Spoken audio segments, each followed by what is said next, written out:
सो कहानी के शुरुआत में हमें अकाने दिखाई जाती है जो कि सातो को बोल रही थी कि मैंने काफी मेहनत से खाना बनाया है और तुम्हें खाना बनाते टाइम ना ढंग से खाना चाहिए और टीवी पे ध्यान मत दो। और सातो बोलता है कि हाँ हाँ ठीक है, मैं खा लूंगा कैसे भी। और इस बात पे अकाने गुस्सा हो जाती है और फिर से सातो के ऊपर चिल्लाने लगती है और वहाँ से चली जाती है। और इसके बाद सातो ना रिंग के बारे में सोचने लगता है जो कि लास्ट एपिसोड में अकाने को काफी ज्यादा पसंद आया था। और इसके बाद हमें स्कूल का सीन दिखाया जाता है जहाँ पे सीसे ना सातो को घर पे चलने के लिए बोलती है और सातो बोलता है कि अच्छा ठीक है, मैं तुम्हारे घर पे चल लूंगा। और ये सुनकर सीसे को काफी ज्यादा अच्छा लगता है और वो ना अपने मेड को कॉल करती है। और इसके बाद उसकी मेड ना काफी बड़ी सी कार लेके आती है और वो सभी लोग सीसे के घर पे जाने लगते हैं। और सातो वहाँ पे बोलता है कि रुई तुम ना गाड़ी थोड़ा धीरे चलाना, बट वो लिटरली भाई काफी तेज गाड़ी चलाती है और सातो ना डर जाता है एक तरह से। और इसके बाद सातो घर पे पहुँचता है और सच में सीसे का घर जो था ना भाई वो काफी ज्यादा आलीशान था। और इसके बाद वो सातो के सामने कपड़े चेंज करने लगती है और सातो बोलता है कि तुम्हें कहीं और जाके करना चाहिए, बट सीसे वहीं पे करती है और उससे शर्ट ही नहीं उतर रहा होता और वो ना सातो की मदद मांगती है। और इसके बाद सातो ना उसके कपड़े चेंज कर देता है। और इसके बाद ना सीसे ना सातो को खेलने के लिए बोलती है और सातो बोलता है कि आखिरकार हमें क्या खेलना है। और सीसे बोलते हैं कि हम ना डेड वाला गेम खेलेंगे। और सातो बोलता है कि क्या कहने की कोशिश कर रही हो तुम। और सीसे बताते हैं कि हम वैम्पायर वाला गेम खेलेंगे। और वो बताती है कि वैम्पायर को ना फ्रेश ब्लड पीने में ना काफी ज्यादा अच्छा लगता है। और इसके बाद वो ना सातो के गर्दन पे बाइट करने लगती है। और इसके बाद तभी वहाँ पे एक लेडी आती है और वो बोलती है कि आखिरकार तुम दोनों कर क्या रही हो। और वो ना सातो की आंट होती है और वो जैसे सातो को देखते हैं ना वो काफी ज्यादा उसके क्लोज चली जाती है, मतलब कि काफी ज्यादा प्यार करने लगती है। और बोलती है कि तुम्हें ना आज डिनर यहीं पे करना होगा, मैंने अपने हाथों से तुम्हारा फेवरेट खाना बनाया है, मतलब कि बनाने वाली थी, बनाई नहीं थी। और सातो बोलता है कि आपको ये करने की जरूरत नहीं है क्योंकि अकाने ने ना ऑलरेडी घर पे खाना बना रखा होगा। और ये सुन के ना आंट को ना काफी ज्यादा गुस्सा आ जाता है, मतलब कि मुंह बना लेती है थोड़ा। और तभी सातो बोलता है कि मुझे ना आपसे एक बात करनी है। और आंट बोलती है कि अच्छा तुम सन इन लॉ बनने के लिए एकदम रेडी हो गए। और सातो बोलता है कि नहीं ऐसी बात बिल्कुल भी नहीं है। और वो बोलता है कि मुझे ना आपकी मदद चाहिए, मुझे ना एक जॉब करना है। और आंट बोलते है कि तुम्हें उसकी क्या जरूरत है, तुम्हारे पास इतने सारे पैसे हैं। और सातो बोलता है कि मुझे वो वाले पैसे बिल्कुल भी नहीं चाहिए, मैं अपनी मेहनत से पैसे इकट्ठे करना चाहता हूँ। और सीसे भी बोलने लगते हैं कि तुम यहाँ पे मेरे साथ खेलने के लिए आए थे, बट तुम तो मेरे साथ खेल ही नहीं रहे बिल्कुल भी। और इसके बाद तभी सातो बोलता है कि अच्छा ठीक है, पहले मैं तुम्हारे साथ खेल लेता हूँ। और इसके बाद आंट ना बात करने लगता है कि तुम्हें पता है ना कि आगे चल के तुम्हें क्या करना है, तुम्हें होजो कंपनी को एकदम संभालना है। और साथ ही तुम्हारी मैरिज ग्रैंडपा ने बिना पूछे कर दिया और मुझे सच बताओ तो काफी ज्यादा बुरा लगा। और सातो बोलता है कि क्या आप उस मैरिज के अगेंस्ट हो। और आंट ना वहाँ पे हाँ बोलती है। और आंट बताते हैं कि कंपनी ना काफी ज्यादा मुसीबत में है और एक लैंग्वेज है जो कि सीखना होगा तुम्हें, और वो ना 3 दिन का टाइम देती है लैंग्वेज सीखने में। और सातो बोलता है कि 1 दिन काफी है। और इसके बाद ना सातो पढ़ाई कर रहा होता है और ये देख के ना अकाने काफी ज्यादा हैरान हो जाती है और बोलते है कि मुझे यकीन नहीं हो रहा कि तुम पढ़ाई कर रहे हो। और सातो बोलता है कि मैं ना एक लैंग्वेज सीखने की कोशिश कर रहा हूँ और अगर मैं सो जाऊंगा ना तो इसको अपने दिमाग में ना अच्छे तरीके से फिट कर सकता हूँ। और अकाने भी सोचने लगते हैं कि आखिरकार ये कैसा बंदा है, क्या क्या चीजें बोलता रहता है। और इसके बाद ना लैंग्वेज देखने लगती है और बोलती है कि तुम्हें सच में ये करना होगा। और सातो बोलता है कि तुम्हें ना इस पे ज्यादा ध्यान नहीं देना चाहिए और ज्यादा चिंता भी नहीं करना चाहिए। और अकाने बोलते हैं कि मैं इसके बारे में सोच भी नहीं रही हूँ, मुझे तुम गुस्सा दिलाते रहते हो हर वक्त पे। और काफी गुस्से में बोली थी उसने ये बात। और स्कूल में ना अकाने और हिमारी ना ये देख के काफी ज्यादा हैरान होता है कि सातो ना सीसे के साथ चला गया और उन दोनों से कुछ बात भी नहीं किया। और इसके बाद सातो ना सीसे को घर पे पढ़ा रहा होता है और सीसे भी ना वहाँ पे काफी ज्यादा एंजॉय कर रही थी सातो के साथ। और साथ ही उसके गर्दन पे बाइट करने लगती है और बोलती है कि मुझे काफी तेज प्यास लगा, मैं एक वैम्पायर हूँ ना। और इसके बाद वो बोलने लगते हैं कि जब से तुम्हारी शादी हुई है ना तब से तुम मेरे को बिल्कुल भी टाइम नहीं देते और इसमें तुम्हारी भी कोई गलती नहीं है, तुम अपने ड्रीम के लिए ये सब कर रहे हो, बट इससे मुझे काफी ज्यादा अकेलापन महसूस होता है। और सातो भी ना इसके लिए माफी मांगता है और सीसे बोलते हैं कि तुम्हें माफी मांगने की जरूरत नहीं है। और सातो बोलता है कि अच्छा ठीक है, अभी मैं तुम्हारे साथ थोड़ा टाइम स्पेंड करने वाला हूँ। और सीसे भी ना इसके बाद उसको ले जाती है और दोनों ना एक साथ सो रहे होते हैं। और सीसे बताते हैं कि तुम्हारे साथ सोने में ना मुझे काफी ज्यादा अच्छा लगता है। और इसके बाद सातो ना घर पे लेट आता है और अकाने पूछती भी है कि आखिरकार तुम लेट क्यों आए थे। और सातो बोलता है कि तुम ना ज्यादा ध्यान मत दो, मुझे कुछ काम था इस कारण मैं थोड़ा लेट हो गया। और वो ज्यादा कुछ बताता नहीं है अकाने को। और अकाने भी ना काफी ज्यादा हैरान होती है इस चीज को लेके। और वो ये सारी बातें ना अपनी ग्रैंडमा को भी बताती है कि सातो ना अब लेट आने लगा है और साथ ही वो मेरा डिनर भी नहीं करता। और ग्रैंडमा भी बोलते हैं कि वैसे देखा जाए ना तो सातो लड़कियों के बीच में काफी ज्यादा पॉपुलर है और क्या उसे कोई लड़की पसंद तो नहीं है ना। और अकाने बताते हैं कि मुझे इसके बारे में ज्यादा कुछ नहीं पता और साथ ही ना तुम्हें उसको दिल की बात भी शेयर करनी चाहिए जैसे कि मैं सातो के ग्रैंडपा के साथ करती हूँ और ये ना तुम दोनों को काफी ज्यादा क्लोज लाने में तुम्हारी मदद करेगा। और अकाने भी शर्माते हुए बोलती है कि नहीं मुझे उस तरीके से क्लोज नहीं आना सातो के। और इसके बाद स्कूल में ना अकाने फिर से रो रही होती है और बताती है कि सातो ने फिर से मेरे डेट को ठुकरा दिया। और सीसे ही जब अकाने के बगल से जाती है ना तो अकाने ना वो खुशबू नोटिस कर लेती है और सोचती है कि तो सातो की खुशबू है शायद। और इसके बाद वो घर पे ना अकेले बैठी होती है डिनर टेबल पे और सातो आज भी नहीं होता वहाँ पे। और हिमारी को ना अब सातो की थोड़ी फिक्र होने लगती है और वो ना अपनी ग्रैंडमा की बात को याद करती है कि अगर वो तुम्हें पसंद है तो तुम्हें उससे बात करना होना चाहिए। और इसके बाद हिमारी ना सीसे के घर पे कॉल लगाती है और वो कॉल ना मेड ने उठाया था और अकाने बताती है कि मैं ना सातो के क्लासमेट हूँ और वो बोलती है कि क्या मैं सातो से बात कर सकती हूँ। और मेड बताते है कि हाँ 1 मिनट आपको वेट करना होगा इसके लिए। और इसके बाद वो कॉल ना आंट उठाती है और वो बताती है कि अच्छा हम पहली बार आपस में बात कर रहे हैं और मैंने तुम्हारे बारे में ना काफी कुछ सुना है। और अकाने भी ना अपना इंट्रोडक्शन देती है आंट को और आंटी बताती है कि अभी ना वो थोड़ा व्यस्त है, मतलब कि सातो थोड़ा व्यस्त है। और अकाने बताती है कि क्या आप उसको फोन दे सकते हो 1 मिनट के लिए, लेकिन इसके लिए ना आंट सीधा मना कर देती है और वो बोलते है कि तुम्हें ना उतना ज्यादा फिक्र नहीं करना चाहिए, सातो ना थोड़ी देर में घर पे आ जाएगा। और साथ ही ना वो काफी सारी चीजें बोलने लगती है कि फादर ने जबरदस्ती तुम्हारे साथ सातो की शादी की है और एक तरह से सातो को मजबूरन में वो शादी करनी पड़ी और देखा जाए तो तुम उसकी ना एक फेक वाइफ हो। और ये बोल के ना फोन रख देती है। और ये सारी बातें सुन के ना अकाने भी काफी ज्यादा हैरान होती है और अकाने को ना थोड़ा बुरा भी लगता है एक तरह से वहाँ पे। और इसके बाद सातो को ना फाइनली जो भी उसने काम किया, काम तो पता नहीं चला बट जो भी उसने काम किया ना उसकी पेमेंट फाइनली उसको मिल जाती है। और सातो भी ना काफी ज्यादा खुश होता है और आंट बताती है कि तुम ना कभी फुर्सत में आना डिनर करने के लिए घर पे। और उसकी बहन भी ना उसको गुड लक बोलती है और सातो फाइनली रिंग खरीद लेता है अकाने के लिए। और अकाने ना घर पे सातो पे काफी ज्यादा गुस्सा होने लगती है और बोलती है क्या कहेगा तुम मेरा कॉल क्यों नहीं पिक कर रहे थे। और वो ना काफी ज्यादा गुस्सा होने लगती है और सातो बोलता है कि माफ करना बट मैं सीसे के घर पे था तो तुम्हें उतना गुस्सा होने की जरूरत नहीं है। लेकिन उसके बाद भी काफी ज्यादा गुस्सा होती है और बोलती है कि मैं तुम्हारी वाइफ हूँ और तुम अपने वाइफ को इस तरह से अकेले तो नहीं छोड़ सकते ना घर पे। और सातो बोलता है कि सीसे को ना थोड़ा अकेलापन महसूस हो रहा था, इस कारण मैं उसके घर पे जा रहा था। और अकाने बोलती है कि अगर ऐसी बात है तो तुम वहीं पे चले जाओ, मैं यहाँ पे अकेले रह लूंगी। और इसके बाद ना गुस्से में जा रही होती है लेकिन तभी सातो उसको रोकता है और वो ना उसको फाइनली रिंग देता है। और वो चीज देख के ना अकाने वहाँ पे काफी ज्यादा हैरान हो जाती है और सोचती है कि तो मैं खरीदने वाली थी ना। और सातो बताता है कि मैं ना यही खरीदने के लिए थोड़ा काम कर रहा था ताकि मैं तुम्हारे लिए खरीद सकूं और मैंने तुमसे ये बात थोड़ी छुपाई थी ताकि मैं तुम्हें सरप्राइज भी दे सकूं। और सातो की बात सुन के और साथ ही उस रिंग को देख के ना वहाँ पे अकाने काफी ज्यादा शर्माने लगती है और वहाँ से भाग जाती है। और इसके बाद वो धन्यवाद भी करती है सातो को और सातो बिना अकाने की तरफ देखते ही रह जाता है। इसके बाद जब सातो सुबह उठता है ना तो अकाने उन्हें उसको रिंग दिखाती है और बोलती है कि सच में काफी ज्यादा अच्छा लग रहा है और वैसे तुम आखिरकार क्या काम कर रहे थे। और सातो बताता है कि ऐसे ही घर पे कुछ छोटा मोटा काम था जो कि मैंने कर लिया और उसके बदले मुझे पैसे मिल गए। और अकाने बोलते है कि मैं तुम्हारे लिए ना आज काफी अच्छा डिनर बनाऊंगी। और अकाने तो केवल रिंग को ही देखे जा रही थी और सातो उसके पास आता है और बोलता है कि डिनर तो बना दो भाई। और अकाने ना काफी ज्यादा शर्माने लगती है सातो को देख के वहाँ पे, मतलब कि घबरा सी जाती है एक तरह से। और सातो बोलता है क्या क्या तुम्हें क्या हो गया, ऐसी हरकतें क्यों कर रही हो। और इस बात पे फिर से अकाने पहले वाले फॉर्म में आ जाती है और अकाने ने ना कुछ ज्यादा ही बढ़िया और साथ ही कुछ ज्यादा ही खाना बना लिया था। और सातो भी काफी ज्यादा हैरान हो जाता है और सोचता है कि आज मेरी वाइफ का मूड कुछ ज्यादा ही अच्छा है। और सातो ने ना कुछ ज्यादा ही खा लिया था, मतलब कि अकाने खिलाते ही जा रही थी। और स्कूल में भी ना सातो की हालत काफी ज्यादा खराब थी, मतलब कि कुछ ज्यादा ही खाना खा लिया था। और तभी उसका ध्यान ना अंगूठे की तरफ जाता है जो कि अकाने ने पहनी रखा था और सातो उसको बताने वाला होता है। लेकिन तभी वहाँ पे हिमारी आ जाती है और अकाने ना उसको हेलो बोलने वाली होती है। लेकिन तभी सातो ना उसको उठा के ना सीढ़ियों के पास लेके जाता है और अकाने बोलते है कि आखिरकार तुम्हें हो क्या गया। और सातो बताता है कि तुम अपनी रिंग तो उतारी नहीं हो, वो पहनी हो। और ये देखे ना अकाने भी काफी ज्यादा हैरान हो जाती है और इसके बाद सातो से माफी मांगने लगती है। और सातो भी बोलता है कि इस चीज का ना तुम्हें थोड़ा ध्यान रखना चाहिए। और इसके बाद अकाने ना उसको अपने बैग में रख लेती है और सातो तो वहाँ से चला जाता है इसके बाद। और इसके बाद तभी वहाँ पे सीसे ही आती है और वो बताती है कि रिंग काफी ज्यादा अच्छी लग रही है और क्या मैं ले सकती हूँ। और अकाने बोलते है कि प्लीज मुझे माफ करना बट मैं तुम्हें नहीं दे सकती क्योंकि मुझे ये रिंग काफी ज्यादा पसंद है और मुझे सातो ने गिफ्ट भी किया है इसे। और इसके बाद जब अकाने घर पे आती है ना और अपने बैग में चेक करते हैं ना तो उसके बैग में रिंग होता ही नहीं है, मतलब कि पाउच ही गायब हो गया था। और इस बात पे ना अकाने काफी ज्यादा घबरा जाती है और वो ना ढूंढने के लिए जाती है उस रिंग को। और वो ना काफी जगह रिंग को ढूंढती है, यहाँ तक कि स्कूल में भी जाती है रिंग को ढूंढने बट वो नहीं मिलता। और वो ना पुलिस से भी पूछती है उसके बारे में बट पुलिस को भी कोई इन्फॉर्मेशन नहीं था। और इसके बाद रात भी हो जाती है और वो सोच रही होती है कि कहीं वो रिंग सीसे ही ने तो नहीं ले लिया ना। और वो सोचती है कि नहीं ऐसा नहीं होगा। और वो सोचती है कि मैं वैसे रिंग खरीद भी नहीं सकती और सातो ने मुझे काफी प्यार से गिफ्ट किया था, उसको पता लगेगा तो काफी बुरा भी लगेगा उसे। और वो ना काफी ज्यादा इमोशनल हो रही थी और सोच रही थी कि जब तक सातो को इसके बारे में पता लगेगा ना मैं उससे पहले वो रिंग ढूंढ लूंगी। और स्कूल में भी ना उसका बिहेवियर काफी ज्यादा अलग सा होता है और सातो ने वो नोटिस भी करता है। और अगले दिन भी अकाने उस रिंग को ढूंढती है बट उसको नहीं मिलता। और वो ना चेयर पे बैठी थी लेकिन तभी वहाँ पे सीसे ही आ जाती है और वो बोलती है कि मुझे ऐसा लग रहा है कि तुम काफी ज्यादा प्रॉब्लम में हो और तुम्हें कुछ हुआ है क्या। और अकाने बोलते है कि नहीं ऐसी कोई भी बात नहीं है। और वो बोलते है कि तुमने कुछ खो तो नहीं दिया ना और तुम बिल्कुल भी फिक्र मत करो, मैं भैया को इसके बारे में कुछ भी नहीं बताने वाली। और वो बोलते है कि सच बताओ तो मैं काफी अच्छी लड़की हूँ और मैं तुम्हारी जरूर मदद करूंगी उस रिंग को ढूंढने में क्योंकि मेरे भाई ने तुम्हें काफी प्यार से वो रिंग दिया है और मैं उसको उदास करना बिल्कुल भी नहीं चाहती। और अकाने भी बोलती है कि लगता है तुम सच में अपने भाई से काफी ज्यादा प्यार करती हो। और वो भी काफी खुश होते हुए बोलते हैं कि हाँ तुमने ये तो एकदम सही बोला। और इसके बाद वो दोनों ना पूरे स्कूल में ढूंढते हैं बट उनको कहीं पे भी नहीं मिलता और उनको समझ में नहीं आता कि आखिरकार क्या करना चाहिए। और अकाने ना माफी भी मांगती है कि तुम्हारा इतना ज्यादा टाइम वेस्ट हो गया। और सीसई बोलते है कि कोई बात नहीं। और अकाने बोलते है कि लगता है कि अब वो रिंग मुझे नहीं मिलने वाला। और सीसई बोलते है कि तुम मेरे भाई से क्यों नहीं मदद ले लेती, वो काफी अच्छे से तुम्हारी मदद कर सकता है क्योंकि वो कोई भी प्रॉब्लम आसानी से सॉल्व कर देता है। और अकाने बोलते है कि नहीं, मैं उससे मदद नहीं ले सकती। और वो ना काफी ज्यादा इमोशनल हो रही थी उस टाइम पे। और घर पे ना सातो अकेले बैठ के खाना खा रहा था और अकाने तो उसके पास खाना खाने के लिए भी नहीं आई थी। और सातो को भी भरोसा हो जाता है कि पक्का कुछ ना कुछ तो गड़बड़ चल रहा है अभी। और घर पे ना अकाने नहीं आती बल्कि सीसई आती है। और सातो बोलता है कि अकाने कहाँ पे है और वो बताती नहीं है कुछ भी। और तभी वो बोलते है कि मुझे काफी बढ़िया से खाने की स्मेल आ रही है घर में से तो। और सीन ऐसा था ना कि सीसई काफी सारी चीजें बता भी दे रही थी बट वो बताना भी नहीं चाह रही थी और गलती से बता भी दे रही थी। पूरे अच्छे तरीके से खुल के नहीं बता पा रहे थे कुछ भी क्योंकि अकाने ने सीसई से प्रॉमिस लिया था और सातो को कुछ भी समझ में नहीं आता वहाँ पे। और इसके बाद अगले दिन ना सातो ना अकाने का पीछा करता है और अकाने तो वही अपना रिंग ढूंढने में लगी हुई थी और सातो ना उसका पीछा कर रहा था। और तभी वो नोटिस करता है कि अकाने के उंगली में ना रिंग नहीं है। और इसके बाद अकाने ना एक जगह पे बैठी होती है और वहाँ पे बारिश भी हो रही थी काफी तेज। और वो बोलते है कि मुझे लगता है कि अब वो रिंग मुझे नहीं मिलने वाला। और तभी सातो वहाँ पे आता है छाता लेके और वो बोलता है कि तुम्हें ना रिंग के बारे में नहीं सोचना चाहिए और काफी मौसम खराब है, तुम्हें घर पे चलना चाहिए। और अकाने बोलते है कि मैं ऐसे घर पे नहीं जा सकती। और सातो बोलता है कि तुम फिक्र क्यों कर रही हो, मैं तुम्हारे लिए दोबारा खरीद दूंगा। और इसके बाद काफी ज्यादा इमोशनल होते हुए बता देते हैं कि हमारी शादी ना एक तरह से फोर्सफुली किया गया है बट वो एक अंगूठी इकलौती चीज थी जो कि मुझे भरोसा दिलाती थी कि तुम काफी ज्यादा अच्छे हो और तुम मेरी भी केयर कर सकते हो। और तुमने काफी ज्यादा मेहनत से उसको मेरे लिए खरीदा भी था और मैं बिना उसके घर पे नहीं जाऊंगी। और काफी ज्यादा वो वहाँ पे लिटरली काफी ज्यादा रोने लगती है। और इसके बाद सातो बोलता है कि अच्छा ठीक है तो मैं तुम्हारी हेल्प करवाता हूँ। और वो पूछता है कि आखिरकार तुम कहाँ पे गई थी। और इसके बाद वो बताते हैं कि स्कूल में मैंने पाउच में रखा था बैग और उसके बाद वो दोनों शॉपिंग करने के लिए गए थे मार्केट।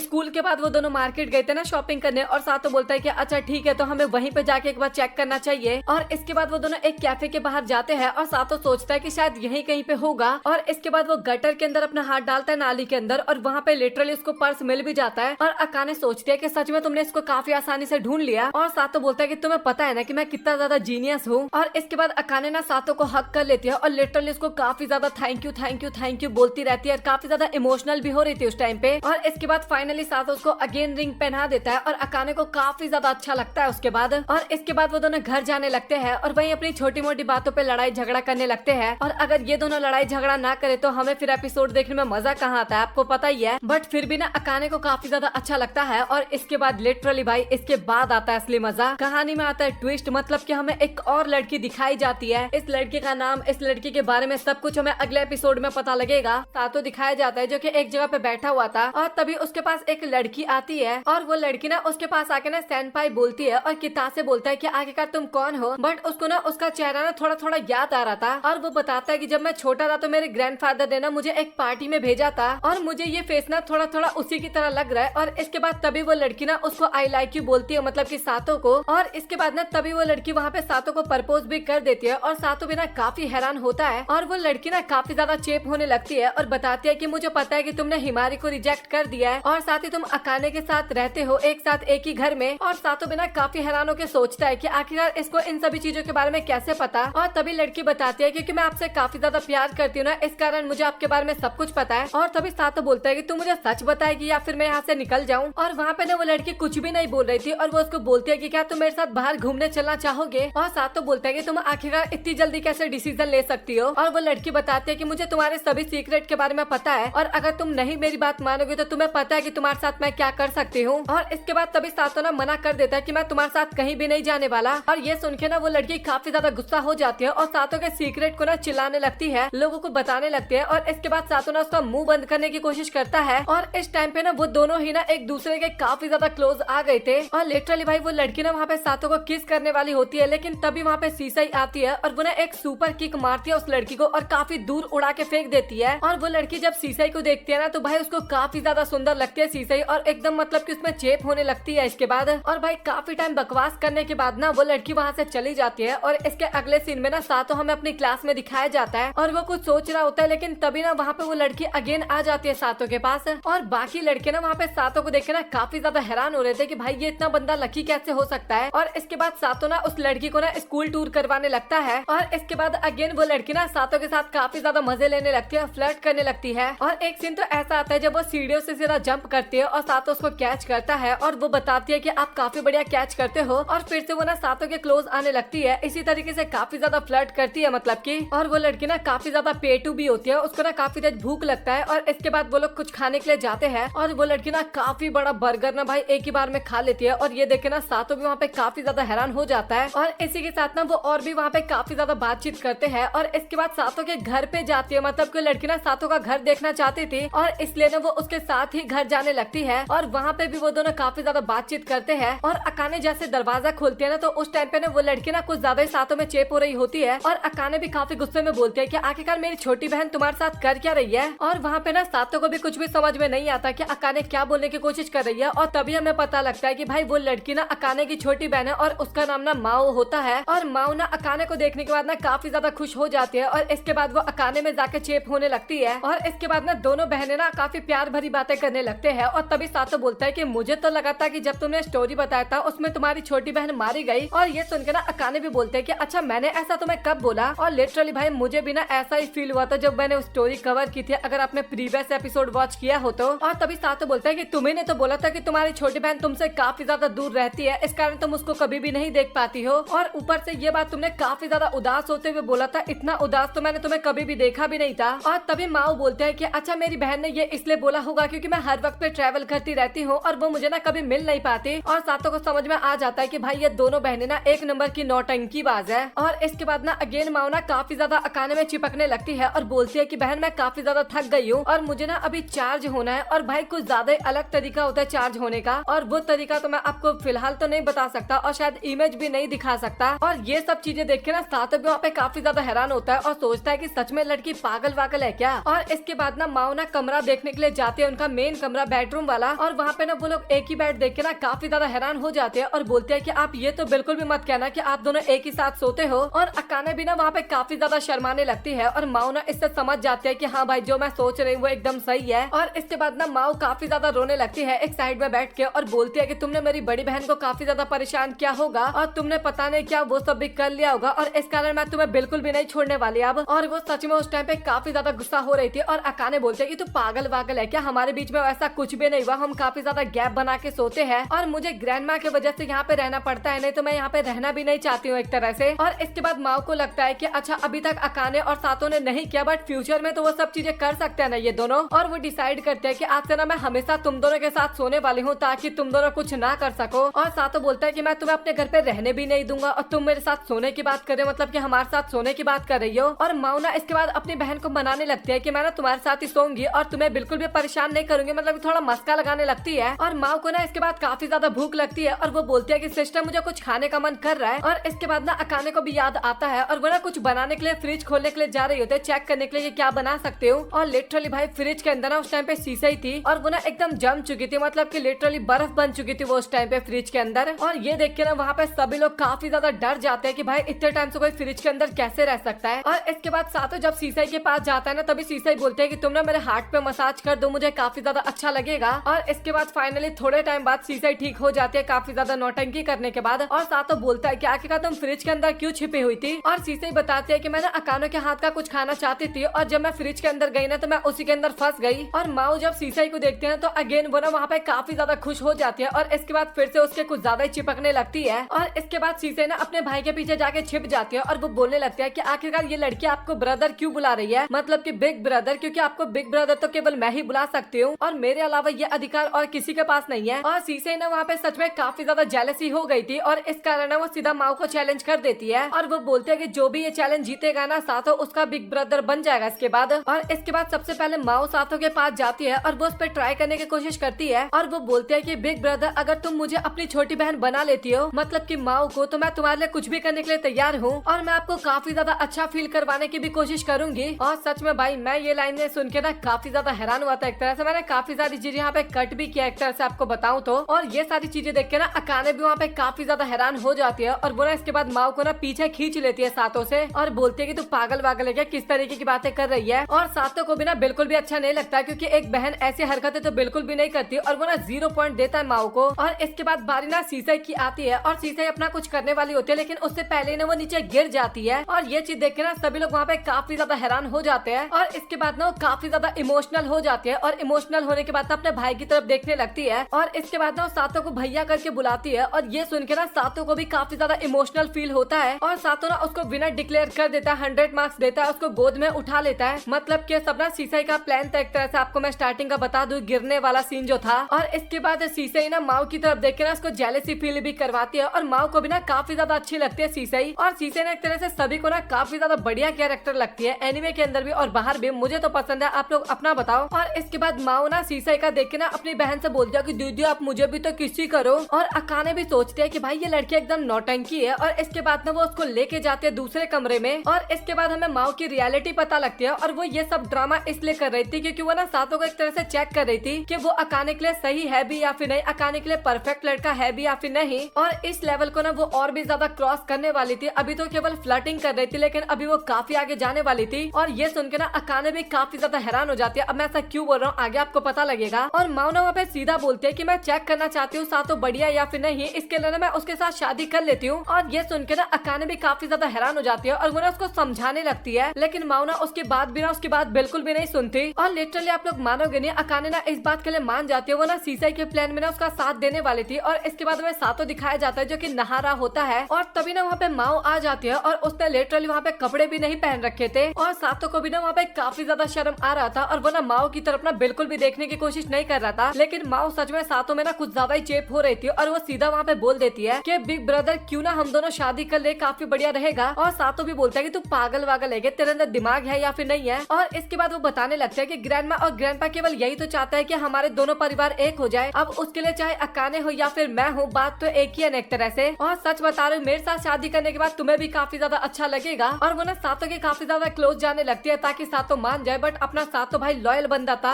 अब लॉयल था या फिर नहीं था वो तो आगे पता लगेगा, लेकिन फिलहाल तो लॉयल था। और वो वहाँ से चला जाता है। और इसके बाद सातों ना अपने रूम में जाता है। और सातों को देख के ना इतना अकाने को पता चल जाता है कि वो ना काफी ज्यादा थक चुका है। और अकाने पूछती भी है कि आखिरकार तुम्हें क्या हुआ। और सातों भी बोलता है कि सच में माओ ने मुझे काफी ज्यादा परेशान कर दिया। और आखिरकार उसके अंदर इतनी सारी एनर्जी आती कहाँ से, वो कभी थकती है या फिर नहीं। और ये सुन के ना अकाने वहाँ पे काफी ज्यादा खुश हो जाती है और बताते हैं कि जब तक माओ इस तरीके की हरकतें करती है ना, मुझे काफी ज्यादा अच्छा लगता है। क्योंकि उसका पूरा बचपन ना केवल बिस्तर पे ही गया है, क्योंकि वो हर वक्त पे केवल बीमारी रहा करती थी। और इसके बाद अकाने ये भी बोलते हैं कि क्या तुम मेरे साथ ब्रेकअप करना चाहते हो। और इसके बाद सातों बताता है कि वो ना मेरे साथ रहना चाहती है। और मुझे नहीं पता कि आखिरकार मुझे क्या करना चाहिए इस टाइम पे। ये शायद अपने मन में सोचता है एक तरह से। तो दिखाया जाता है अपने स्कूल में। और माओ ना सातों को स्कूल में काफी ज्यादा परेशान कर रही थी। इस कारण ना सातों गुस्से में ना उसका हाथ पकड़ लेता है। और ये देख के ना बाकी बच्चे काफी ज्यादा हैरान होते हैं और उनको ना वो बिल्कुल भी अच्छा नहीं लगता। और इसके बाद माओ ना अपनी एक्टिंग करने लगती है। और ये देख के ना वहाँ पे जितने भी लोग होते हैं ना वो सभी वहाँ से चले जाते हैं। अभी माओ बताते हैं कि क्यों ना हम वीकेंड वाले दिन कहीं पे घूमने चले। फाइनली वो लोग अम्यूजमेंट पार्क में पहुँच जाते हैं। और हिमारी और माओ के दिमाग में तो केवल यही चल रहा था कि उन लोगों को ना सातों को इम्प्रेस करना होगा। और वो लोग कुछ भी करेंगे सातों को इम्प्रेस करने के लिए। और जो सातों होता है ना वो तो अपनी बहन में ही चेप होता है और उसका हाथ पकड़ता है और बोलता है कि चलो फिर अब हम एंजॉय करने के लिए चलते हैं। और उसके पीछे ना तीनों लड़कियां भी भागते हुए आ रही होती है सातों के पीछे। और ये काफी फनी सीन लग रहा था मुझे।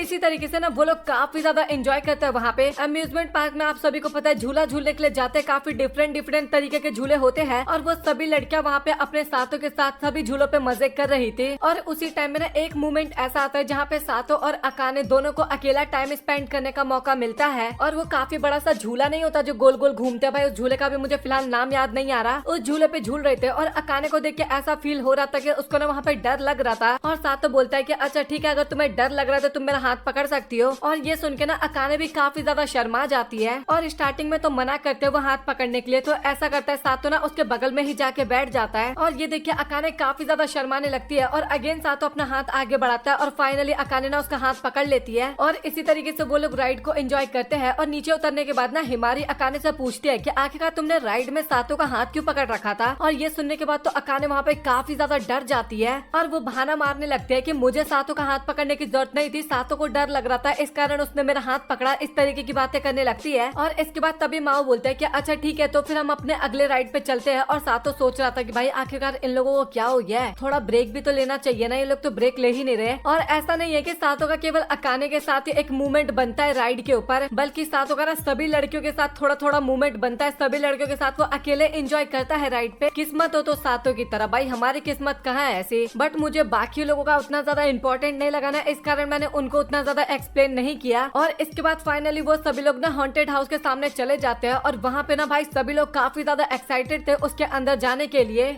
इसके बाद फाइनली सातो और माओ ना हॉन्टेड हाउस के अंदर जाते हैं और अंदर जाने के बाद ना काफी सारे भूत ना उनको डराने की कोशिश करते हैं, लेकिन वो लोग तो लाइक ऐसा ही खड़े थे कि भाई यहाँ पे क्या कर रहा है, तो टाइम पास क्यों कर रहा है इतना। और यहाँ तक कि माओ तो उन घोस्ट के साथ ना सेल्फीज खिंचवा रही थी, मतलब कि भाई क्या फिर क्या मजा आता है इनको जब डर ही नहीं लग रहा बिल्कुल भी। तो और मजे करते टाइम ना अचानक से ना माओ का पैर मुड़ जाता है या फिर मोच आ जाता है और सातो पूछता है कि तुम्हें कोई प्रॉब्लम है क्या। वो उससे पूछता है कि आखिरकार तुम्हें क्या हुआ, और माओ बताते हैं कि वो कुछ ज्यादा ही एक्साइटेड हो गई थी यहाँ पे आने के लिए, इसलिए कुछ ज्यादा एंजॉय कर ले, इस कारण ना वो अभी काफी ज्यादा थक गई है। और तभी ना उसको सामने ना एक रेस्ट रूम भी दिखाई देता है, मतलब कि सातो को। और सातो के पास फिलहाल के लिए कोई ऑप्शन तो बचा था नहीं, तो इसके बाद ना माओ को लेके ना रेस्ट रूम के अंदर चला जाता है। और इसके बाद तभी ना माओ एकदम ठीक हो जाती है, जैसे कि उसको कुछ हुआ ही नहीं था। और वो बोलने लगते हैं कि मैं तो बस आपको पागल बना रही थी, मुझे तो आपके साथ कुछ टाइम स्पेंड करना था, इस कारण मैंने ये सब एक्टिंग किया। और ये सुनकर ना वहाँ पे सातो काफी ज्यादा गुस्सा होने लगता है और सातो बोलता है कि तुम ना कोई और भी बहाना बना सकती थी, तुम्हें बीमारी का बहाना बिल्कुल भी नहीं बनाना चाहिए, क्योंकि मैं अभी काफी ज्यादा घबरा गया था। और ये सुनकर ना माओ भी काफी ज्यादा हैरान हो जाती है और वो बताता है कि मुझे पता है कि तुम अभी जोक मारने की कोशिश कर रही थी, बट ये जोक ही क्यों ना हो, बट अगर तुम कभी रियल में भी बीमार हो जाती हो ना तो कोई तुम्हारी बात को सीरियस नहीं लेगा इस तरीके की हरकतें के बाद। और इसके बाद माओ ना मूड को शांत करने के लिए ना वहाँ पे थोड़ा बच्चों की तरह हरकतें करने लगता है, कूदने लगती है, लेकिन तभी वो अचानक से गिरने वाली होती है नीचे और तभी सातो उसको पकड़ लेता है और सातो ना अगेन उसको समझाने लगता है कि तुम ना इस तरीके की हरकतें दोबारा मत करना। और माओ को भी ना अपनी गलती का एहसास हो जाता है और इसके बाद वो ना सातो से माफी मांगने लगती है। और तभी सीन कट होता है और हमें घर का सीन दिखाया जाता है, जहाँ पे अकाने, माओ और सातो होते हैं और सातो ना अपने बेडरूम में सो रखा होता है और उसको तो लग रहा था कि उसके बगल में अकाने है, बट लिटरली भाई वो माओ होती है जो कि एक नाइट सूट पहन रखी थी वहाँ पे। और अगेन सातो वहाँ पे माओ को देखता है ना तो उसको ना एक और किसी लड़की की याद आ जाती है जिसकी शकल ना माओ की तरह मैच हो रहा था। और इसके बाद ना वो उसके बारे में बताने लगता है कि तुम्हारी शकल का ही ना एक लड़की थी एलिमेंट्री स्कूल में, और वो पूछता है कि क्या वो तुम ही तो नहीं हो ना। और तभी माओ भी रियल में बताते हैं कि हाँ मैं वही लड़की हूँ। और इसके बाद अगेन वो अपनी फीलिंग्स के बारे में ना सातो को बताने लगती है। और मैं सच बता रहा हूँ भाई, ये कोई टेस्ट वेस्ट नहीं ले रही सातो का, इसको भी ना सातो काफी ज्यादा पसंद है, इसलिए अपनी बहन का पत्ता काटने की कोशिश कर रही है। और अकाने काफी ठहरी भोली और उसको कुछ पता नहीं चल रहा है इसके बारे में। और इसी तरीके से ना उनके बीच में ना काफी ज्यादा बातचीत होती है और माओ ना कुछ ज्यादा क्लोज आ गई थी सातो के, और वो कुछ करती उससे पहले ही तभी वहाँ पे अकाने भी आ जाती है। और ये देख के सबसे पहले तो वो काफी ज्यादा हैरान होते हैं कि आखिरकार ये सभी लोग यहाँ पे कर क्या रहे हैं। और इसके बाद वो इतना ज्यादा गुस्सा हो जाते हैं ना कि दोनों को धक्के मार के ना घर से बाहर निकाल देती है। और सातो बोलता है कि तुम्हें ना फिक्र करने की जरूरत नहीं है, बाहर बात कर रहे थे, मेरे पास एक एक्स्ट्रा की है जिसकी मदद से ना हम घर के अंदर जा सकते हैं। और इसके बाद ना दोनों ही घर के अंदर जाने लगते हैं। और घर के अंदर जाने के बाद पहले अपनी माँ अपनी वही पुरानी हरकतों पे आती है, मतलब कि उल्टा सीधे काम करना और उल्टी सीधी हरकतें करने के बाद ना अचानक से लिटरली भाई वो वहाँ पे रोने लगती है। और वो बोलती है कि मेरी बड़ी बहन जो है ना वो मुझसे काफी ज्यादा नफरत करती है और मुझे पता है कि अब वो मुझसे बिल्कुल भी बात नहीं करेगी। और ये चीज देख के ना सातो भी काफी ज्यादा हैरान होता है। और इसके बाद वो ना प्यार से उसको समझाने भी लगता है कि तुम्हें ना इतना ज्यादा सीरियस होने की जरूरत नहीं है, क्योंकि अकाने तो मेरे ऊपर रोज गुस्सा होती है बट मैं ज्यादा ध्यान नहीं देता उसके ऊपर। और इसके बाद अकाने ना और भी काफी ज्यादा रोने लगती है। और इसके बाद ना वो दोनों ही सोने के लिए जाते हैं और तभी सातो को रियलाइज होता है कि अकाने की तबीयत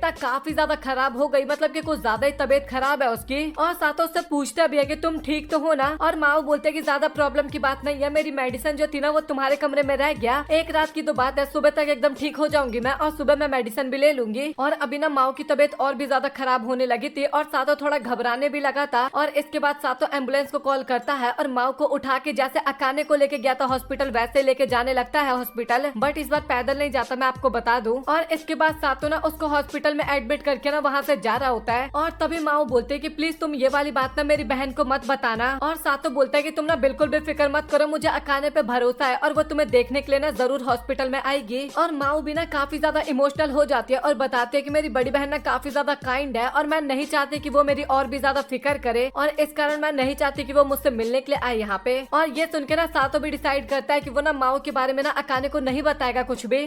और इसके अगले सीन में ना हमें अकाने दिखाए जाते हैं जो कि सातो से ना माओ के बारे में पूछ रही होती है और काफी ज्यादा घबराई हुई भी थी। और सातो ने उसको बताना तो चाहता था लेकिन वो माओ की बातों को याद करता है जहाँ पे उसने मना किया था, और इसके बाद वो कुछ भी नहीं बताता और वहाँ से चुपचाप चला जाता है। और जब सातो वहाँ से गया ना, ये देख के ना अकाने काफी ज्यादा हैरान हो जाती है और वो ना काफी ज्यादा अपने आप पे ना निराश होने लगती है और सोचती है कि कल ना उसने कुछ ज्यादा ही कर दिया था, इस कारण ये दोनों मुझे इग्नोर कर रहे हैं और मुझसे हेट करने लगे हैं। और इसके बाद हमें माओ ना हॉस्पिटल में दिखाई जाती है जो कि बता रही रही होती है कि सच बताओ तो ये हॉस्पिटल के खाने के कारण ना मेरी तबीयत तो और भी ज्यादा खराब हो जाएगी और मुझे अभी बर्गर खाने का मन कर रहा है। और इसके बाद ना वो अमेरिका की भी कुछ डिश के बारे में बताने लगती है और सातों ना जब माओ को देखते हैं तो उसको पता चल जाता है कि माओ ना अभी रो रही थी और इस टाइम पे ना वो थोड़ा एक्टिंग कर रही है और वो बोलता है कि हाँ बीमार होते हैं तो इस टाइप के थॉट्स आते हैं और तुम्हें इन सब चीजों के बारे में ज्यादा नहीं सोचना चाहिए। और माओ बताने लगते हैं कि मेरी तबीयत इस कारण ठीक हो पाई क्योंकि मेरे मदर फादर ना काफी ज्यादा मेहनत करते थे और मेरी सर्जरी काफी ज्यादा महंगी थी, लेकिन मेरे मदर फादर की वजह से अभी मैं बिस्तर पे तो नहीं रहती बट मैं पूरी तरीके से ठीक नहीं हुई हूँ। और इसके बाद सातों ना उसको कुछ बताने वाला होता है, लेकिन तभी माओ बोलती है कि अगर क्या हो जब मेरी तबीयत पहले की तरह फिर से खराब होने लगे और इस कारण ना मुझे सच बताओ तो अभी काफी ज्यादा डर लग रहा है। और वो ये भी सोचती है कि क्या हो अगर मैं अचानक से टैं बोल जाऊं। और वो ना अभी भी इसी कारण इतना ज्यादा मस्ती करती है ताकि वो अपने पूरे सपनों को पूरा कर सके, मतलब कि बचपन के सपनों को।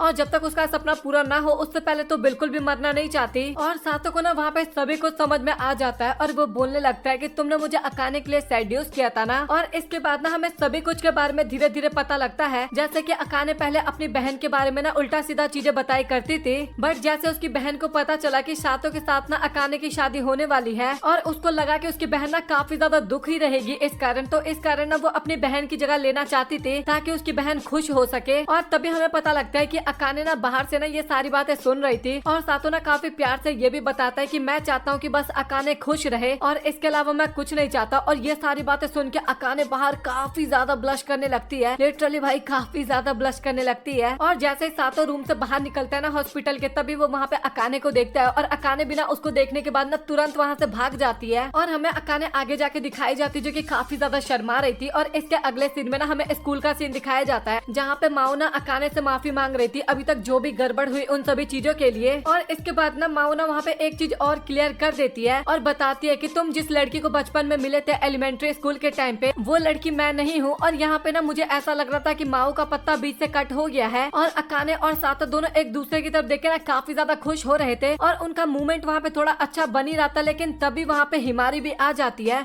और भाई वो इस टाइम पे काफी ज्यादा वो लग रही थी सीरियस टाइप। और वो सीधा बोलते हैं कि सच बताना क्या तुम दोनों लिविंग में रहते हो, अकाने और सातो को बोलती है। और ये सुन के ना भाई वो दोनों ही वहाँ पे काफी ज्यादा हैरान हो जाते हैं। हिमारी जो होती है वो सभी के सामने रिवील कर देती है कि अकाने और सातो दोनों एक साथ रहते हैं। और ये सुन के ना वो दोनों काफी ज्यादा हैरान हो जाते हैं और साथ ही क्लास में ना सभी लोग इसी के बारे में बात करने लगते हैं। और इसके बाद अकाने काफी घबराते हुए बोलते हैं कि तुम लोग पागल हो क्या, मैं इस बंदे के साथ रह सकती हूँ, आप लोगों को ऐसा लग रहा है। बट कोई भी उसकी बात नहीं सुन रहा था और सभी लोग ना अपने में ही लगे हुए थे। और इसके बाद सातो भी बोलता है कि मैं इस जंगली लड़की के साथ ना बिल्कुल भी नहीं रह सकता। और अकाने ना इसके बाद सातो से लड़ने लगती है और बोलती है कि आखिरकार तुम जंगली किसको बोल रहे हो और मैं तुम्हारे साथ ना 1 मिनट भी नहीं रह सकती, ऐसा बोलती है। और इसके बाद तभी सातो अकाने का मुंह दबाता है और उसको वहाँ से लेके बाहर चला जाता है। और बाहर बिना दोनों लड़ाई कर रहे होते हैं और सातो बोलता है कि आखिरकार तुमने मुझे ये क्यों बोला कि आज रात तुम जल्दी घर पे आना और तुम्हारे कारण हम काफी गंदी तरीके से फंस गए हैं। और इसके बाद अगेन वो दोनों वहाँ पे काफी ज्यादा लड़ाई झगड़ा करने लगते हैं। और इसके बाद ना स्कूल में ना चारों तरफ ना केवल सातो और अकाने पे ही नजर रखा जा रहा था।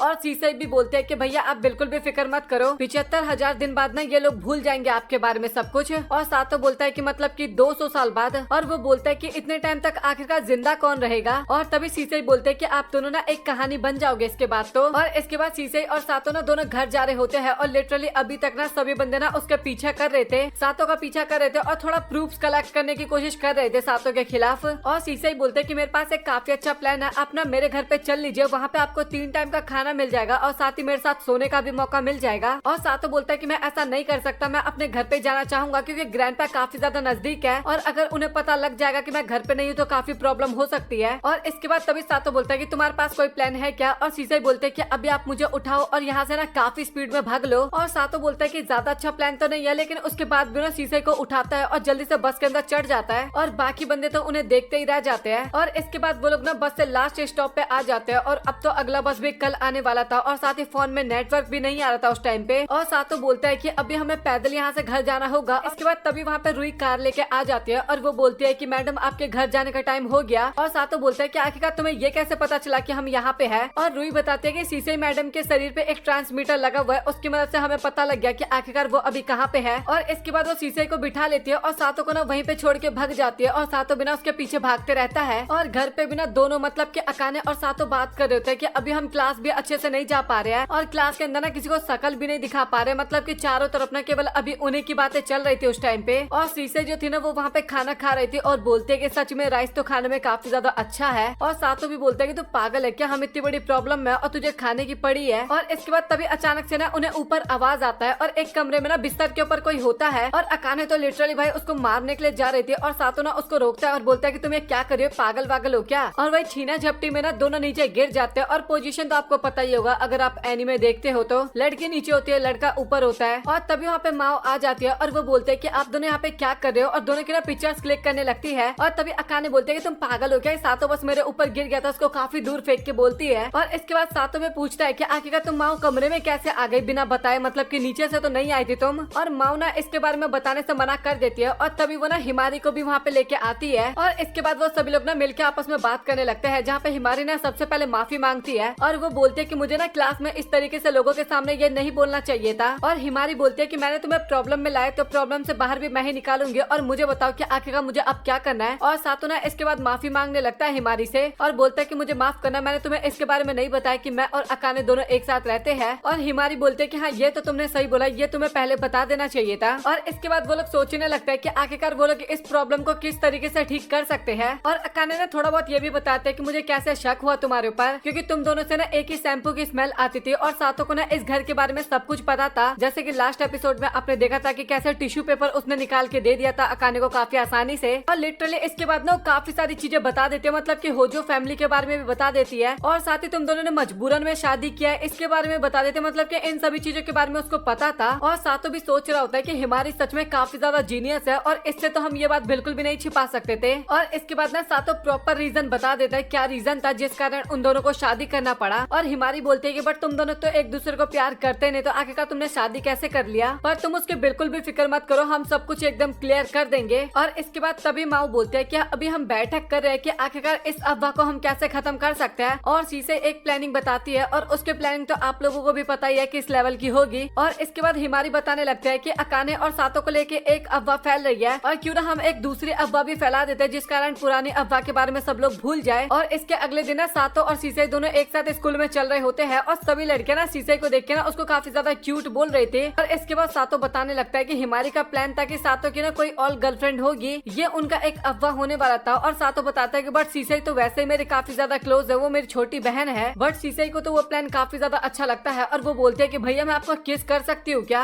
और वो लिटरली लिप पे किस करने के लिए बोल रही थी। और सातों बोलता है कि तू थोड़ा पागल वागल है, दिमाग नहीं है तेरे अंदर बिल्कुल भी, और ये प्लान तो उतना बढ़िया तरीके से नहीं गया। और तभी माओ बोलते है कि अच्छा तो सातों की अगली गर्लफ्रेंड मैं बनने वाली हूँ। और सातों बोलता है कि मैं अब ये गर्लफ्रेंड बॉयफ्रेंड वाला गेम नहीं खेलने वाला, मुझे बिल्कुल भी अच्छा नहीं लगा। और माओ बोलते है कि ऐसे थोड़ी ना होता है, शीशे के साथ तो तुम बन गए बट अभी मेरे साथ क्यों नहीं बन रहे। और वो ना काफी ज्यादा रोने लगते हैं, मतलब कि उसी तरीके की हरकतें करने लगते हैं बच्चों वाले। और सभी लोग ना इसके बाद हिमारी को बोलने लगते हैं कि सच बताओ तो ये प्लान बहुत ही ज्यादा बेकार है। और हिमारी भी बोलते हैं कि ऐसी बात नहीं है, एक बार और ट्राई करते हैं हम। और इसके बाद फाइनली वो वहाँ पे रिवील कर ही देते हैं कि अच्छा सा तो हम दोनों गर्लफ्रेंड बॉयफ्रेंड बनने की एक्टिंग करते हैं कल से। और वो बोलते हैं कि तुम ना अपना बेस्ट देने की कोशिश करना। और हिमारी को तो एक्टिंग करने की जरूरत है नहीं क्योंकि आपको भी पता है वो तो सातों को ऑलरेडी काफी ज्यादा पसंद करती है। और इसके बाद अकाने में घर पे दिखाई जाती है और उसको ये प्लान बिल्कुल भी पसंद नहीं आया था और वो ना सातों के ऊपर काफी ज्यादा गुस्सा होने लगती है। और इसके बाद अकाने ना अपने आप को कंट्रोल करने की कोशिश करती है और बोलते है कि हिमारी तो हमारी मदद करने की कोशिश कर रही है और मुझे ऐसा नहीं करना चाहिए। और अकाने ना खुल के नहीं बोल पा रही थी, वो बोलती है कि तुम ना अपने आप को खो दोगे एक तरह से, हिमारी के साथ जाओगे डेट पे तो। और सातों को बिल्कुल भी समझ में नहीं आता कि आखिरकार अकाने क्या बोलने की कोशिश कर रही है। और अकाने ना सबसे मेन बात तो खुल के बोल भी नहीं पा रही थी वहाँ पे। और वो बोलता है कि तुम ना बिल्कुल भी फिक्र मत करो, हम दोनों ना अपने बीच में एक लाइन ड्रॉ कर लेंगे और उस लाइन से ऊपर जाने की कोशिश बिल्कुल भी नहीं करेंगे। मतलब कि वो गले लगना और किस की बात कर रहा था उस टाइम पे। और इसके बाद अकाने मान जाती है और बोलती है कि अगर तुम कुछ भी करने की कोशिश किया ना तो समझ लो तुम्हारे साथ क्या होने वाला है। और इस टाइम पे लिटरली भाई वो काफी ज्यादा गुस्से में थी। और इसके अगले दिन सातों और हिमारी दोनों एक साथ स्कूल जाने लगते हैं और कुछ लड़कियां ना आपस में अगेन बात करने लगते हैं कि आखिरकार हिमारी तुम आज सातों के साथ क्या कर रही हो। और इसके बाद अगेन वो लंच टाइम पे ना सातों के पास आती है लंच खाने के लिए बोलती है। और सातों बोलता है कि बट मैं तो अभी अकाने के साथ लंच करने वाला था। और हिमारी बोलते है कि तुम फिक्र मत करो, वो अकेले कर लेगी। और इसके बाद ना सातों को लेकर चली जाती है बाहर। और बेचारी हिमारी भी हमें दिखाई जाती है जो कि उस टाइम पे काफी ज्यादा उदास थी, साफ पता लग रहा है। और इसी तरीके से वो दोनों एक साथ बैठ के लंच करते हैं और एक तरह से उनका प्लान अच्छी तरीके से जा रहा था, सभी का ध्यान उन्हीं के ऊपर था। और इसके बाद वो सातों को ना एक कमरे में लेके जाती है और उस कमरे में ना काफी ज्यादा अंधेरा होता है। और सातों बोलता है कि आखिरकार हम यहाँ पे कर क्या रहे हैं। और अकाने ना बहाना बनाने लगता है कि ऐसे ही हम यहाँ पे बस थोड़ा बातचीत करने के लिए आए, मतलब कि थोड़ा इधर उधर की बातें करने लगती है। अकाने अकाने नहीं हिमारी आप लोग समझ जाओ, थोड़ा नाम का इधर उधर हो जाता है। और इसके बाद सातो ना हंसने लगता है और हिमारी बोलती है कि तुम इस तरीके से हंस क्यों रहे हो। और सातो बोलता है कि मैंने ना इस तरीके से तुम्हें आज तक कभी भी नहीं देखा था, इतना केयर फ्री होके। और इसके बाद हिमारी शर्मा के सातो को बोलते है कि तुम्हें पता है ना कि मैं तुम्हें काफी पसंद करती हूँ। और इसके बाद तभी हिमारी बोलते है कि मैं चाहती हूँ कि तुम मुझे हक करो। जब मैं तुम्हें शीशे के साथ देखती हूँ, जब शीशे को तुम हक करते हो तो मुझे काफी ज्यादा जेलसी फील होता है। और इसके बाद वो काफी ज्यादा रिक्वेस्ट करने लगते हैं कि प्लीज तुम ऐसा करो और इसके बाद हम बाद में सब कुछ भूल जाएंगे। और लिटरली भाई सातो ये करने के लिए मान जाता है। देख रहे हो भाई लौंडा काफी ज्यादा शाना है। और इसके बाद सातो उसको अपनी गोद में बिठा लेता है और हिमारी बोलते है कि तुम्हें पता है ना कि अभी वो हमारे पर नजर रखे है और तुम्हें अभी पूरी अच्छी तरीके से एक्टिंग करना होगा। और वो बोलते है कि तुम मुझे और भी टाइटली पकड़ लो। और लिटरली बाहर ना सभी लोग देख रहे होते हैं और आपस में ना इसी चीज के बारे में बात कर रहे थे। और हिमारी जो थी वो तो आनंद ले रही थी, उसके लिए तो एक तरह से जन्नत का मामला था भाई ये। और हिमारी बता भी रही होती है कि इस टाइम पे ना मुझे कुछ भी याद नहीं आ रहा कि मैं क्या कर रही हूँ, बट मुझे काफी ज्यादा अच्छा लग रहा है। और इसके बाद ना पूरी क्लास के बच्चे ना हिमारी को घेर के बोलने लगता है कि आखिरकार तुम खाली कमरे में सातों के साथ क्या कर रही थी। और हिमारी भी ऐसे एक्टिंग करती है जैसे कि मैं तो कुछ कर ही नहीं रही थी और तुम लोग गलत सोच रहे हो, मैं तो थी ही नहीं वहाँ पे। थोड़ा ऐसे नॉर्मली वाला एक्टिंग नहीं होता कि भाई तू गलत सोच रही है। और इसके बाद हिमारी फाइनली वहाँ पे बता देते हैं कि मैं और सातों एक दूसरे को डेट कर रहे हैं। और ये सुन के ना क्लास के सारे बच्चे हैरान हो जाते हैं और वो अकाने वाली रूमर्स को ना अब रूमर्स मारने लगते हैं। और इसके बाद वो बोलने लगते हैं कि तुम ना ज्यादा मत सोचो, हम बस नॉर्मली डेट कर रहे हैं। और साथ ही मैंने जो अकाने और सातों के एक साथ रहने वाली बात बताई थी ना, वो एक तरह से जोक था। और वो बताते हैं कि मैं और सातों एक कपल है और मैं तो बस अकाने को थोड़ा जेलसी फील करवाना चाहती थी, मैंने इसलिए ये सब बोला था। और बेचारी अकाने भी हमें दिखाई जाती है और लिटरली भाई वो काफी ज्यादा सैड लग रही थी उस मोमेंट पे। और क्लास के अंदर ना बाकी बंदे भी ना उसकी बात मान जाते हैं, मतलब कि उनको रियल लगने लगता है कि हिमारी और सातों एक दूसरे को डेट कर रहे हैं। और इसके बाद सातों ना हिमारी को धन्यवाद भी करता है, उसकी वजह से भाई काफी बड़ी प्रॉब्लम से लोग बच गए। और इसके बाद अकाने ना हिमारी को बोलने लगते हैं कि तुम और ज्यादा लंबे टाइम तक तो ये नहीं करने वाली ना, क्योंकि तुम दोनों ना सच में काफी ज्यादा इडियट लगते हो ऐसे एक कपल के तौर पे। और हिमारी ना काफी ज्यादा हंसने लगती है और बोलते है कि कोई बात नहीं, मुझे तो काफी ज्यादा अच्छा लग रहा है उसके साथ और तुम बिल्कुल भी फिक्र मत करो, ये तो एक प्लान का पार्ट है ना। बट सच बात तो ये था कि उसको सातों के साथ टाइम स्पेंड करने में काफी ज्यादा अच्छा लग रहा था। और वो ना वहाँ पे अकाने की बात नहीं सुनती और चुपचाप निकल लेती है। और शर्त लगा लो भाई ये अकाने का ना पत्ता कट करने की कोशिश कर रही है मदद करने के बहाने। और जो भी लोग हिमारी के फैंस थे ना भाई अब लिपेट दो आप लोग कमेंट सेक्शन में उनको। कुछ लोग कमेंट सेक्शन में बोल रहे थे कि हिमारी ना मुझे काफी ज्यादा अच्छी लगती है, मतलब कि बंदे कमेंट कर रहे थे अकाने फैन भाई लिपेट दो हिमारी फैंस को, क्योंकि बंदा लेके जा रही है हिमारी। और इसके बाद ना हिमारी और सातों ना दोनों एक साथ टाइम स्पेंड करते हैं, बुक खरीदने जाते हैं, साथ ही कुछ खाने पीने के लिए जाते हैं एक साथ। और सातों बताता है कि आज ना मुझे तुम्हारे साथ टाइम स्पेंड करके काफी ज्यादा अच्छा लगा। और इसके बाद ना घर जा रहा होता है और तभी हिमारी बोलती है कि क्या तुम मेरे घर पे चलना चाहोगे। और सातों ना उसको मना करके ना वहाँ से चला जाता है। और इस बात पे ना हिमारी थोड़ा उदास हो जाती है, लेकिन अगले पल ही सातों वहाँ पे आ जाता है और वो बोलता है कि बस मैं थोड़े टाइम के लिए तुम्हारे घर पे जाने वाला हूँ। और इसके बाद वो दोनों हिमारी के घर पे आते हैं और उसका कमरा ना काफी ज्यादा साफ था और उसके कमरे में ना सातों की भी फोटो थी। और वो फोटो देख के सातों काफी हैरान हो जाता है और हिमारी ना एक्सप्लेनेशन देने लगती है, मतलब कि एक तरह से थोड़ा शर्मा गई थी वहाँ पे। और इसके बाद सातों ना उसके कमरे में देखने लगता है और उसको ना काफी सारी बुक्स दिखाई देती है हिमारी के कमरे में, मतलब कि। और इसके बाद हिमारी सातों के लिए चाय बना के लाती है और वो चाय पीने में ना सातों को काफी ज्यादा अच्छा लगता है, काफी अच्छा टेस्ट लगता है उसको। और इसके बाद ना हिमारी उसको मोबाइल भी दिखाती है और ग्रुप चैट, मतलब कि स्कूल के ग्रुप चैट में ना अब सभी चीज एकदम नॉर्मल हो गया था, मतलब कि अकाने का पत्ता एकदम साफ हो गया था, अब रूमर जो भी था मतलब कि। और इसके बाद सातों ना उसके बुक्स के बारे में बात करने लगता है, हिमारी के बुक्स के बारे में। और इसके बाद हिमारी बताने लगता है कि तुम्हें पता है कि मिडिल स्कूल में मुझे लोग काफी ज्यादा बुली किया करते थे और अकाने ही थी जो मेरी मदद किया करती थी। और उस टाइम पे मेरे पास कुछ करने के लिए रहा नहीं करता था, तो मैं थोड़ा स्टडी पे ध्यान दे दिया करती थी। और मुझे पता है कि तुम्हें जब मेरे बारे में कुछ ज्यादा चीजें पता लग जाएगी तो तुम मुझे क्यूट नहीं बोलोगे। और सातों बोलता है कि ऐसी बात नहीं है, मैं तुम्हारी काफी ज्यादा रिस्पेक्ट करता हूँ कि तुमने अपनी फ्रेंड के लिए इतना कुछ किया। और इसके बाद तभी हिमारी बोलते है कि सातों क्या तुम्हें अकाने को लेकर कोई रोमांटिक फीलिंग्स है और क्या मेरा चांस अभी हल्का सा भी है या फिर नहीं है। और सातों ना ये सब बताने के लिए ना तैयार नहीं हो रहा था वहाँ पे। और हिमारी बताने लगते है कि मेरे पेरेंट्स ना घर पे नहीं रहते। और सातों भी बताता है कि सेम मेरी तरह मेरे पेरेंट्स भी बिल्कुल भी घर पे नहीं रहते। और वो बताता है कि आज तक कभी भी मेरे पेरेंट्स ना मेरे साथ स्कूल नहीं गए, मतलब कि स्पोर्ट्स डे वाले दिन या फिर फेस्टिवल वाले दिन। और हिमारी भी बोलते है कि सच में तो काफी लकी बात है कि हम दोनों में काफी सारी चीजें एकदम सिमिलर सी है। और इसके बाद सातों वहाँ से जा रहा होता है ना, तभी हिमारी उसका हाथ पकड़ती है और बोलती है कि प्लीज मुझे अकेले छोड़ के मत जाओ, मैं यहाँ पे अकेले बोर हो जाती हूँ, मतलब कि थोड़े टाइम के लिए रुकने के लिए बोलती है। और इसके बाद रात के टाइम पे सातों घर पे जाता है और अकाने बोलते है कि तुम इतने टाइम से हिमारी के घर पे थे ना। और सातों बोलता है कि हाँ तुमने सही कहा, हिमारी के पेरेंट्स नहीं थे तो मुझे थोड़े टाइम उसके घर पे रुकना पड़ा। और हिमारी के पेरेंट्स नहीं थे ये सुन के ना अकाने काफी ज्यादा हैरान हो जाती है। और इसके बाद तभी अकाने अपने रूम में जाती है और वो ना सीधा हिमारी को कॉल मिलाती है। और तभी हिमारी बोलती है कि सातों घर पे तो अच्छे से पहुँच गया ना, और अकाने बोलते है कि हाँ पहुँच गया, और वो बताते है कि हमने साथ में मिलकर डिनर भी किया था। और इसके बाद वो ना और भी काफी सारी चीजें बताने लगती है, और अकाने तभी पूछती है कि आखिरकार ये ड्रामा कब तक चलने वाला है, ये एक्टिंग और कब तक करने वाले हैं। और हिमारी बोलते है कि अगर मेरा बस चले तो मैं तो ये हमेशा करती रह जाऊं। और वो बोलते है कि तुम्हें इससे कोई प्रॉब्लम तो नहीं है, और अकाने बोलते है कि नहीं मुझे इससे कोई भी प्रॉब्लम नहीं है, बट भाई सच में काफी बड़ी प्रॉब्लम थी इससे।